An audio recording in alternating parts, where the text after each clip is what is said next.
প্রবাসী শ্রমিক ভাইরা আছেন ওনাদের বিদেশে যাওয়াটা আরও কম ব্যয় সাপেক্ষ আরও সহজসাধ্য এটা করার জন্য একটা অসাধারণ প্ল্যাটফর্ম, যাতে প্রতারিত তারা না হন, যাতে এখানে কোনো মিডলম্যানের দৌরাত্ম্য না থাকে এবং যাতে যে এমপ্লয়ের কাজে ওনারা যাচ্ছেন সেই এমপ্লয়ারটা ভুয়া নাকি প্রকৃত সেটা সম্পর্কে নিশ্চিত হতে পারেন।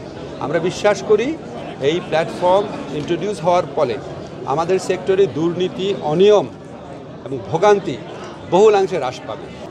মালয়েশিয়া থেকে যে 10টা শর্ত দিয়েছে, কয়েকটা শর্তের ব্যাপারে আমরা স্ট্রং আপত্তি জানিয়েছি এবং আমরা বলেছি ডেডলাইনও এক্সটেন্ড করতে হবে।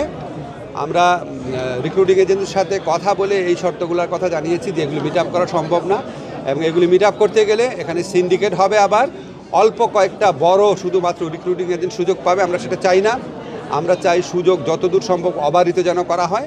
এই জন্য আমরা এই শর্তগুলো রিল্যাক্স করতে বলেছি।